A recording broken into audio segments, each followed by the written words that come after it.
अगर इंडिया या पूरी दुनिया में अगर देखा जाए सच्चा देशभक्त तो एक आर्मी के अंदर नज़र आता है, बाकी सब दिखावे हैं। एक आर्मी ऐसे होते हैं जो रियल हीरो कहलाते हैं, लेकिन बहुत लोग आर्मी की अहमियत को नहीं समझ पाते हैं।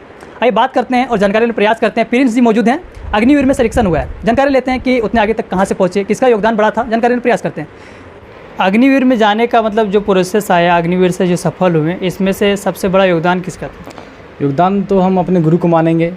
और हम 10 किए हिंदी मीडियम से किए थे, उसके बाद 12th किए, उसके बाद प्रमोद सर से मिले। तो हम बोलेंगे जहाँ तक वहाँ तक पहुँचने के लिए हमको प्रमोद सर जितना हेल्प किए हर एक तरह से, पढ़ाई की नॉलेज से और जैसे भी है, अगर मेरा मोरल डाउन भी होता तो सर से बोलते थे, सर हमको ऐसा है वैसा कैसे करे क्या करे, तो सर ही हमको बताते थे कि क्या करना है, कैसे क्या करना है, कहाँ पे कैसे पढ़ना है।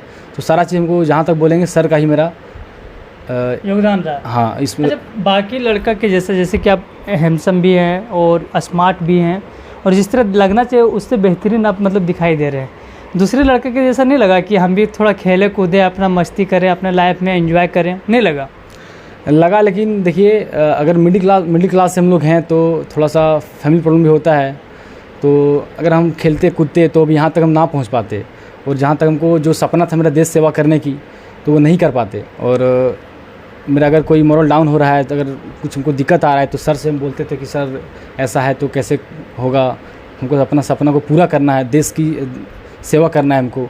तो सर हमको बताते थे कि कैसे क्या करना है, कब पढ़ना है, कैसे पढ़ना है। और हम बोलेंगे मेरा सबसे मेन रोल सर का रहा, अगर सर ना होते तो हम यहाँ तक भी ना पहुँच पाते। और भी देखिए आप सर का ही सर भी मेहनत किए, हम भी मिल के मेहनत किए, और अभी देखिए सर के सामने बैठे हुए हैं। एक और सवाल, घर वाले मतलब बहुत लोग बोलने लगते हैं कि आर्मी मत जाइए, बहुत लोग बोलते हैं कि परेशानी होता है। आप लोग कितने भाई बहन हैं? हम लोग 2 भाई हैं, 1 बहन है। 2 भाई 1 बहन है। हाँ। अच्छा, घर वाले कभी बोले कि आर्मी मत जाइए, वहाँ पे बहुत सारा मतलब नुकसान हो जाता है, जब गोली बारूद चलता है तो बहुत सारा दिक्कत का सामना करना पड़ता है, कभी इस तरह का सुनने का आया? तो घर वाले तो सोचते ही माँ होती है, माँ कभी ना चाहती है कि मेरा बेटा कोई परेशानी में रहे, चाहे कोई भी, जहाँ तक चाहती है कि अपने जान को भी देना क्यों ना पड़े, मेरा बेटा अच्छे से रहे। लेकिन हम लोग हैं तो सर हैं, सर से भी बात करवाते थे कि ऐसे माँ है, ऐसे बोलते हैं, तो समझाएं उनको कि नहीं, देश का सेवा अगर ना करेंगे तो आप लोग जैसे भी इतना हम लोग अच्छे से बैठे हुए हैं, ऐसा हम लोग ना हो पाते। अगर ऐसा हम लोग कोई, जैसे हम गए, मेरे पीछे और बंदा लोग जाएगा, अगर ऐसा अगर आगे कोई ना निकलेगा तो उसके पीछे कैसे जाएगा। और देश का अगर सेवा ना करेंगे तो आप लोग ऐसे जैसे भी हम लोग, हमारे माँ पिता हैं और भाई बहन हैं और गाँव वाले हैं, इतना भी सुरक्षित ना रहते। अच्छा, एक सवाल है, ड्रेस जब पहने किस तरह का महसूस हुआ? क्योंकि आप मेरे साथ बैठे हुए, हमको इतना खुशी हो रहा है कि बता नहीं सकते, अंदर से बहुत खुशी हो रहा है। मेरा भी सपना था बचपन में कि आर्मी में जाए, बहुत मेहनत की है लेकिन मेरा हाइट नहीं हुआ। ड्रेस पहने तो कैसा लगा आपको? ड्रेस पहन के बहुत खुशी हुआ कि हम एक जवान बन गए, देश का सेवा करने के लिए गए। और हम आपको यही बताना चाहेंगे कि अगर आपका भी सपना था कि देश का सेवा करें, तो हम ये नहीं बोलते हैं कि आप सेना में रह के आप सेवा कर सकते हैं। आप बहुत तरह से आप गरीब का थोड़ा सा हेल्प करिए, आपके अगर है थोड़ा सा अच्छा पैसा वगैरह तो आप गरीब का सेवा करिए, वो भी आपका देश सेवा है। ये नहीं कि सेना में गए तो वही सेवा है। सेवा आप किसी तरह भी, अगर आपके दिल में अगर है कि देश में मैंने कोई तरह का, जैसे आपसे जितना भी हो सके उतना कर सके तो आप कर सकते हैं कहीं भी रह के। यानी कि देश सेवा हर एक जरिए से हो सकता है, लेकिन सबसे अच्छा जो होता है वो आर्मी के ज़रिए से मिलता है। आर्मी के कुछ रूटीन के बारे में जानकारी लेने का प्रयास करते हैं। अग्निवीर में जब आप पहुँचे वहाँ पे तो क्या क्या रूटीन होता है, कैसे खान पान होता है, कैसा उठाया जाता है, क्या क्या रूटीन होता है? देखिए आर्मी से हैं तो अपना पर्सनल सिक्योरिटी रखते हुए हम आपको पूरा जानकारी ना दे सकते हैं। अच्छा। मीडिया है तो हम जहाँ तक आपको मोटा मोटी बताते हैं कि हम लोग सुबह 3 बजे से उठते थे और रात 10 बजे तक हम लोग मतलब ट्रेनिंग चलता था, मतलब खाना हो गया, पीना हो गया, जिससे भी तब तक हम लोग जगे हुए होते थे। जो भी हो अपना रूटीन के अनुसार होता था, ट्रेनिंग प्रोग्राम के अनुसार। यानी कि 3 बजे उठ जाना है? हाँ, 3 बजे हम लोग। कितना घंटा सोते? कितने घंटे सोते थे? वही 3-4 घंटा सोते थे। अगर रात में ड्यूटी लगी तो वो भी ना। एक्सरसाइज बहुत ज़्यादा करना पड़ता है? हाँ, वो तो करना पड़ता था। उसके लिए देखिए आपको, अगर आप आर्मी में हैं तो आपको फिजिकल और मेंटली फिट होना चाहिए। अच्छा, रूटीन कितना हार्ड था? क्योंकि आजकल के स्टूडेंट लोग 2-3 घंटा पढ़ाई भी नहीं कर पाते हैं, एक रूटीन को फॉलो नहीं कर पाते। अग्निवीर या तो आर्मी में दोनों में जो रूटीन रहता है वो बहुत यूनिक रहता है। रूटीन को हर हाल में फॉलो करना पड़ता है।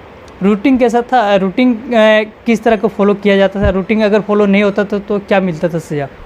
देखिए, हम लोग वहाँ पे ट्रेनिंग किए तो हमको स्टार्टिंग में हम लोग गए थे तो हम लोग को थोड़ा प्रॉब्लम आ रही थी कि हम लोग सिविल से गए थे तो घर में सोते थे दिन भर, तो पढ़ते थे, मतलब रेस्ट में ही थे। वहाँ पे गए तो दिन भर मतलब एक्टिव रहना पड़ता था। तो धीरे धीरे आप आर्मी एक ऐसा संस्था है कि मतलब आप जीरो भी हैं तो उसको जीरो से उठाएगा। ऐसा नहीं कि आप पीछे तो पीछे छोड़ दिया जाएगा। वहाँ एक ग्रुप है, ठीक है, ऐसा नहीं कि आप पीछे तो पीछे छोड़ दिया जाएगा। मारता था कि कभी? ये सब मारता ना था, लेकिन पनिशमेंट तो मिलेगा ही। अगर आपको पनिशमेंट ना देंगे तो अगर आप घर के साथ सिविल के साथ रखेंगे तो आपको जो बोला जाएगा वो ना करिएगा, तो उसके अनुसार पनिशमेंट तो मिलता ही था। उसके लिए तो कोई है नहीं। और इसमें रैंक कैसे होता है? रैंक अभी फ़िलहाल भी हम अग्निवीर में हैं, और अगर प्रमोशन में रहा है तो सिपाही में गए। इसी तरह प्रमोशन करते करते सिपाही से लेंस नायक। अग्निवीर से आप खुश हैं? हाँ, खुश हैं, लेकिन अगर देश का मतलब आपके अंदर है तो सेवा करने का इच्छा है तो ठीक है। 4 साल ही तो कोई बात नहीं है, 4 साल ही सेवा करेंगे, उसके बाद फिर आगे देखा जाएगा। अच्छा, जो लोग तैयारी कर रहे हैं अग्निवीर का, उन लोगों को क्या एडवाइस देना चाहते हैं, राय क्या देना चाहते हैं? हम एडवाइस ये देना चाहते हैं कि अगर आपको देश का सेवा करना है तो आपको ये मत देखना कि 4 साल है या तो परमानेंट है, ये नहीं देखना है आपको। अगर 4 साल ही मिल रहा है, हम चाहते हैं कि हर घर में एक सेना होना चाहिए ताकि आगे रह के कोई तरह का दिक्कत ना हो हमको। अगर आप हर एक गाँव में अगर एक सेना है अगर, तो उसका आप उसको देख के उससे जूनियर जितने भी हैं उसका डिसिप्लिन देख के वो सीखेगा। अगर आप ही अगर नालायक निकल गए तो अगर आप सीनियर हैं तो अगला वही देखेगा, फिर वही करेगा। अगर आप सेना में अगर निकल रहे हैं, आगे बढ़ चढ़ के हिस्सा ले रहे हैं, तो पिछला जो बंदा है वो भी हिस्सा लेगा कि नहीं हमको भी जाना है, हमको भी देश सेवा करना है। चाहे जैसे भी, ऐसा नहीं कि हम फौज में ही कर सकते हैं, डॉक्टर हो गया। हम इतने कहना चाहते हैं जहाँ भी आप लोग हैं सेवा करें। ऐसा नहीं कि कहीं घूस ले रहे हैं डॉक्टर लोग, समझे कि नहीं। जहाँ तक हम गरीब का मदद करेंगे, अरे देश सेवा करना जरूरी है। हाँ, देश सेवा अगर आप दिल से कर रहे हैं तो अगर आप सेवा करें तो ऊपर वाला देख रहा है, आपका भी सेवा होगा। कुछ और लोगों को राय देना चाहते हैं जो लोग मदद करना चाहते हैं लेकिन डरते हैं और सोचते हैं कि मदद करेंगे तो मेरा कम हो जाएगा, क्या राय देना चाहते हैं? ऐसा कभी नहीं होता। अगर आप किसी की मदद कर रहे हैं और आपके द्वारा 4 बंदा खुश है तो आप भी कहीं ना कहीं आपको ही कोई ना कोई मदद करेगा। और ऊपर वाला सब देख रहा है कि आप और हम झूठ बोल सकते हैं, अगला झूठ नहीं बोल सकता है, समझे कि नहीं। आप अगर किसी का मदद कर रहे हैं तो आपको मदद करने में देखिए कितना खुशी होता है। जहाँ तक होता है वहाँ तक मदद करना चाहिए। अरे सर का पूरा बड़ा योगदान रहा आपका ना? हाँ, मेरा जहाँ तक बोलेंगे उतना ही, जितना भी तारीफ सर का करे उतना ही कम है। सर अगर मेहनत नहीं करवाते, देखिए अगर सर ही हम लोग बताते नहीं कि कैसे क्या करना है, सब हम लोग बच्चा थे तो सर ही सब मेन रोल तो सर का ही मानेंगे हम। चलिए, धन्यवाद। हाँ, थैंक यू। तो काफ़ी ज़्यादा अच्छा लगा बात करके, क्योंकि जो इन लोग का लहजा होता है बात करने का बहुत ही यूनिक रहता है। खास करके जय हिंद वहाँ से शुरुआत करते हैं, दिल खुश कर देते हैं, देश का सेवा करने के लिए हमेशा एक्टिव रहते हैं। सर का बहुत बड़ा योगदान है। प्रमोद सर मौजूद हैं, बात करते हैं। सर अब सबसे पहले तो कॉन्ग्रेचुलेसन आपको हम देना चाहते हैं, क्योंकि आपके स्टूडेंट अच्छे पद पे पहुंच रहे हैं और ये आपका बहुत बड़ा गाइडलाइन, बहुत अच्छा गाइडलाइन रहा और बहुत बड़ा योगदान रहा। कैसा लग रहा है आपको? देखिए, सबसे पहले तो जब भी कोई बच्चा सिलेक्शन होता है तो एक टीचर से माँ बाप के अलावा एक टीचर ही होता है जो दिल से खुश होता है।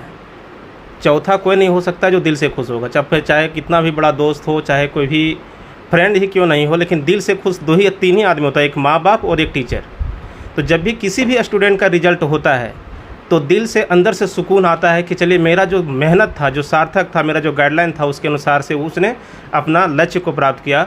और अभी बताएं कि जिसने अभी अग्निवीर में जो है जब किया था, सुबह हमको अचानक चलते चलते मिल गए, ठीक ना, तो आए हमसे मिले, हमको बहुत इतना खुशी मिलता है। जैसे देखिए, सबसे एक टीचर का सबसे ज़्यादा खुशी तभी होता है जब उसका कोई बच्चा सक्सेस करता है, और सक्सेस करने के बाद अगर वो अपना मोरालिटी को हमेशा रखता है तो सोचिए कि वो स्टूडेंट में उस टीचर का भी गुण है।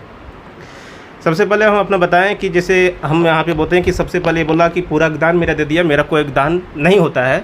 सबसे पहले कोई भी स्टूडेंट जब नहीं चाहेगा दिल से कि हमको कुछ करना है तो कोई भी टीचर उसको कोई रिजल्ट नहीं दिला सकता है, पहली बात। हाँ, उसको मोटिवेट करना, उसको गाइड करना हम लोग को काम है। बहुत सारे ऐसे स्टूडेंट होते हैं जिसको 10 लक्ष्य कितना बार बोलिए लेकिन वो अपना बात से नहीं आड़े आता है, मतलब जो करना उसको वही करेगा, तो ऐसा रिजल्ट नहीं हो सकता है। अभी हम बताएं लेकिन कि बेहतरीन गाइडलाइन गुरु का रहता है, तभी देखिए कोई आगे गुरु बढ़ता है। का गाइडलाइन रहता है। अभी हम आपको बताएं कि लगभग इससे पहले हम रांची में थे, जैसे आप लोग बताएं, रांची के बाद हम गिरिडीह में कुछ कारणवश आ गए हैं, और गिरिडीह में भी बहुत सारे जो है बच्चे यहाँ पे हैं जो कि हमको अभी भी मिस करते हैं क्लास नहीं जाने की वजह से, ठीक ना। मेरा सिर्फ क्लास में सिद्धांत यही रहता है कि हम 100% देने की कोशिश करते हैं, और बच्चे को सिर्फ यही कहते हैं कि जो गलती हम लोग कर चुके हैं वो गलती नहीं करें। पता है कि 2018 में मेरा जब दरोगा हुआ था पीटी मेंस में, और हम उस समय फिजिकल नहीं गए थे क्योंकि उसमें मेरा कोचिंग बहुत अच्छा चलता था, और उस समय से हमको लगता है कि नहीं, ये सब जो लाइनें हैं वो पार्ट टाइम है। एक समय ऐसा आता है कि आपको गवर्नमेंट जॉब तो यदि आपका फैमिली मिडिल फैमिली से हैं तो आपको गवर्नमेंट जॉब जो है एक ऑप्शन रहता है, जहाँ से आप फैमिली को अच्छे तरह से आप दे सकते हैं, फैमिली का टेंशन को दूर कर सकते हैं। वही हम बच्चे लोग का बार बार कहते हैं, समझते रहते हैं। अभी तक लगभग 80+ स्टूडेंट जो है मेरा जॉब कर रहा है, उसमें से एक ये भी शामिल है, ठीक ना। बहुत दिल से खुशी मिलता है। इस लोग को जो है कैसा मैथ्स हम कैसे पढ़ाते हैं वो यही सब बता सकता है, ठीक ना। अच्छा सर, ये खुशी तो मतलब बहुत ज़्यादा मिलता है। स्टूडेंट लोग को 2 या 4 एडवाइस का देना चाहते हैं जो आने वाले समय में गलती से बचे। देखिए सबसे स्टूडेंट, देखिए खास करके कॉम्पिटिटिव एग्ज़ाम का 2 ही मूल मंत्र होता है जो हम रेगुलर क्लास में कहते हैं, रेगुलरिटी यानी, और एक रेगुलरिटी यानी कि अगर आप निरंतर प्रयास नहीं करते हैं तो आप कॉम्पिटिटिव एग्ज़ाम क्रैक नहीं कर सकते हैं। एक रेगुलरिटी, और दूसरा कम पढ़ना और ज़्यादा बार पढ़ना, ये बहुत इफेक्टिव है। कम पढ़ना और ज़्यादा बार पढ़ना कंपटीशन एग्ज़ाम के लिए। बहुत चीज़ें नहीं पढ़ना होता, सिलेक्टेड चीज़ों को पढ़ना होता है और बार बार उसको रिपीट करना पड़ता है, क्योंकि सिलेबस तो चेंज होना है नहीं। अगर आप 2022 में अगर एसएससी या तो जो भी का एग्ज़ाम देंगे आप कॉम्पिटिटिव एग्ज़ाम का, 2022 में भी वही सिलेबस है, 25 में भी वही है। तो एक बार सिलेबस को आप अच्छे तरीके से बढ़िया से पढ़िए और बार बार उसको रिवीजन कीजिए, तभी जा कर के कहीं न कहीं सक्सेस मिलेगी। 3 कंडीशन है किसी भी गवर्नमेंट एग्ज़ाम्स को निकालने के लिए। सबसे पहले आप सिलेबस को अच्छा तरीके से कंप्लीट कीजिए, उसके बाद जो है आप मॉक टेस्ट डेली लगाइए और रेगुलरिटी रखिए, बस आपका रिजल्ट 100% होगा। जहाँ तक बोलेंगे कि मैथ, हम बहुत सारे टीचर से पढ़े हुए थे पहले भी थोड़ा बहुत, लेकिन हमको सर से जब मिले तो सर का पढ़ाने का जो तरीका है और कैसे समझाना बच्चे को, बच्चा कैसे समझेगा, ये इनके पास बहुत अच्छा, हमको अच्छा लगा। अच्छा सर का एक यूट्यूब चैनल भी है, उसमें हाँ। सर आप बताते हैं ना, एक पेज भी देखें कल या परसों एप्लीकेशन भी है। एप्लीकेशन। हाँ, उसमें एप्लीकेशन भी है, सर वीडियो डालते हैं। और तो जो लोग हैं, स्टूडेंट लोग हैं जो देखना चाहते हैं या सीखना चाहते हैं, तो क्या सर्च करेंगे कि मिल जाएगा? जहाँ देखिए यूट्यूब के लिए JRP मैथ्स है, JRP मैथ्स अगर वो सर्च करें, JRP मैथ्स, और JRP कैंपस से मेरा जो है एप्लीकेशन भी है जहाँ पे आप ऑनलाइन क्लासेस भी कर सकते हैं। बहुत सारे बच्चे रांची से, जैसे हम रांची से छोड़ के गिरिडीह आ गए थे, रांची करते हैं। कैसा लग रहे थे सर पढ़ा रहे थे तब? हमको तो बहुत अच्छा लगा, सर पढ़ाते थे तो उसका कैसे समझाना बच्चा को, इनका पढ़ाने का तरीका, अगर हम ना समझ रहे हैं तो एक तरह से, नहीं तो दूसरा रूल से समझा रहे, अगर वो ना समझे तो दूसरा रूल से समझा रहे। मतलब जब तक बच्चा समझे ना तब तक ये छोड़ते नहीं थे। और मैथ पढ़ाने का तरीका हम बच्चों के लिए बता रहे हैं, अगर कुछ करना है तो मैथ इनसे पढ़िए। मैथ अगर लोकेशन कैसे जानेंगे सर? लोकेशन तो कहीं से भी पता चल जाएगा, नाम जो है धीरे धीरे अब चलेगा ही। आपका विजुअल में नाम, नंबर, ये हाँ, इसमें देखिए दे देंगे हम, ठीक है। मतलब अच्छा पढ़ाते थे सर। हाँ, अगर आपको कुछ करना है तो ऐसा नहीं कि टाइम पास करना है, अगर पढ़ाना है मैथ अच्छे से, कोई भी कमज़ोर बच्चा क्यों नहीं रही। हम पढ़ते जब सर के पास, तो वहाँ पे अगर क्लास में 50 बंदे हैं, 60 बंदे हैं, जितने भी बंदे हैं, और उसमें से 5 भी बंदे, 6 बंदे कुछ कमज़ोर हैं, तो ऐसा नहीं है कि उसको